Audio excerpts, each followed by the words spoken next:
Hey guys, Cullybo3 here, and welcome to episode 8 of Rags to Russian Riches. Now, I started the episode off by doing a considerable amount of trading. You'll see there that I have 23 things sitting in the watch list. So let's run really quickly through the prices that I picked the players up for. So we got a Benzema there, we got for 4,100. Now, that is only his 84 rated version, but he still does go for about 10k on the PS3, which is quite insane.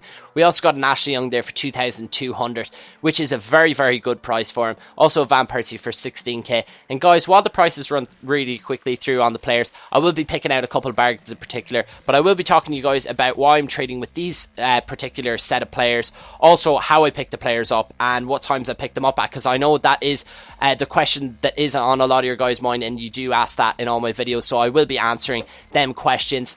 So you see there, I got a Mycon 412 and 2, just a couple of players back for 13k, and he goes for over 20k, so that is a very, very good price to pick him up for. Also, Nani, that's his 87 rated version for 18,500, so that is a sick bit of profit I'm going to make there. Anyways guys, why I trade with these particular players is because they are in popular leagues. So you've got the Premier League, you see Nani there, Van Persie, Ashley Young, Ashley Cole, the likes of that. We've also got the Serie A. You'll notice I picked up quite a few Lavezzis. Di Natale just came up there, Rubinho, Pato. They're the kind of players I traded from the Serie A. And also I pick up quite a few players from the La Liga. So you got your Benzemas, Kakas.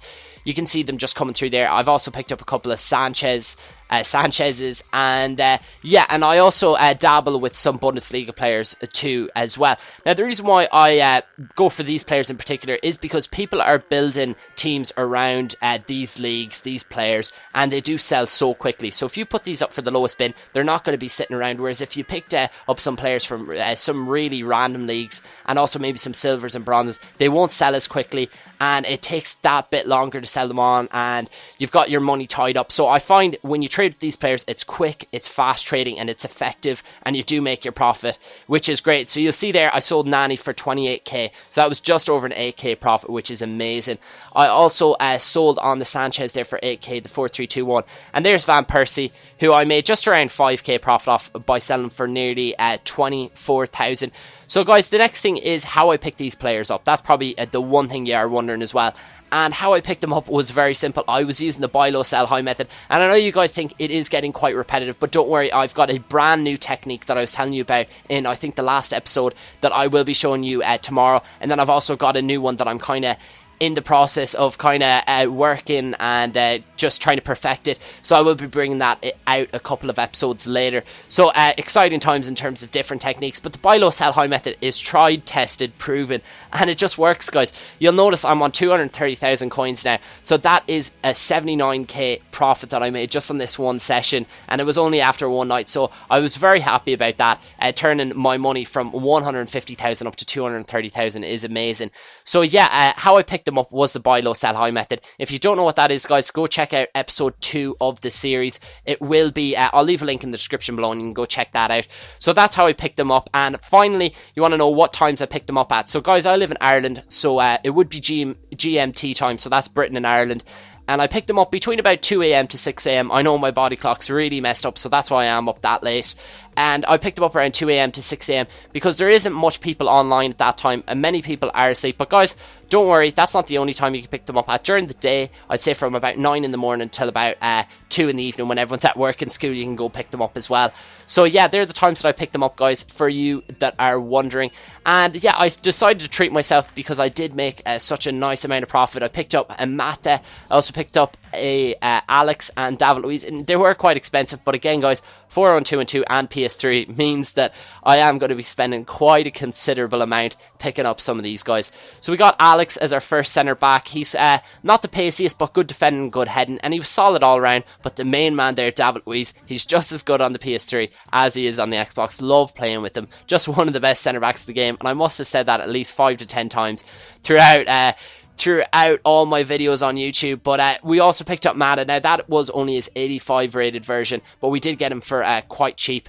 And I brought this team in and I said, hey, I want to try out my 3 new players and let's go and play some games. So we come up against this guy. He's got the Liverpool crest and the Liverpool kit as well. Yet he has some Bundesliga to Bundesliga team. He calls them the Bundessecond, so I guess that is his second string players, and that was a bad move, playing your second team against me. Anyways, guys, he's got a fairly average Bundesliga team, tell you the truth, and no players that really stand out, but it did take me 45 minutes to break him down. He was actually a very, very good player, but he brought the keeper to no man's land, and Alex is going to punish you all day.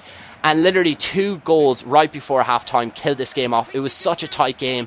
And then the goal from Alex and then from Lukaku, he was just so demoralised. And I got one with Lukaku just after the break, letting it through his legs and smashing home with his favourite left foot. And you'll see Sturridge there, a nice little bit of skill, a roulette, and finesses it home into the bottom left.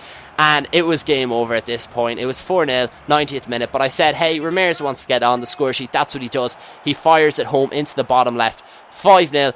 Great result, and it keeps our win streak going. So we are up to, I think, 26 at this moment in time with our win streak. And guys, the next guy I come up against, this was just so bizarre. He's playing all his guys out of position, and I thought that what he would do is change them all around when he got into the game, but he actually didn't. So he had Drogba in goals, he had Petr Cech left mid. It was really ridiculous. You see Drogba is in goals, but I fired a shot off the post by Bisengwa, and good work here by Sturridge, rouletting around his player, and it was nearly a carbon copy of the goal from the last episode.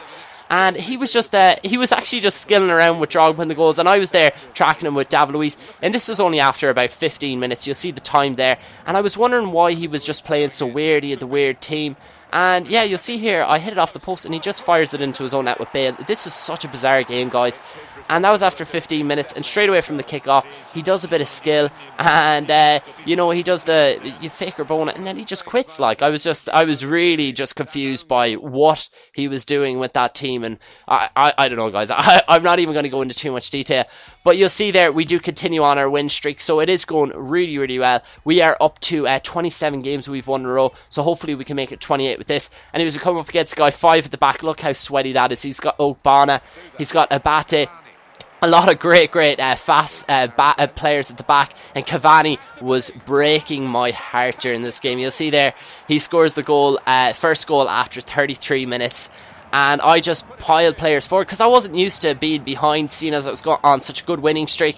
And after 62 minutes, he made it 2-0, and I thought, this is game over, win streak over. And in the 86th minute, it was pretty much a consolation goal by Ramirez after 87 minutes. Well, that's what I thought anyways. 90 minutes in, I'm playing it around, and I'm waiting to tee up the perfect shot, pass it across to Ramirez. He just loses the plot totally, goes in through the back of Ramirez by Ogbonna, and Raul Morales steps up, and I'm like, I can't lose my winning streak, at least I can remain undefeated. And I just squeezed it by the keeper. I was so happy. And after the game, he wouldn't play extra time or penalties because I wanted to get the win rather than just a draw. And he wasn't having any of it. So yeah, guys, that's pretty much it for this episode. I hope you enjoyed it. If you did, make sure to smash that like button and favourite it and all that. And I will see you for the next episode.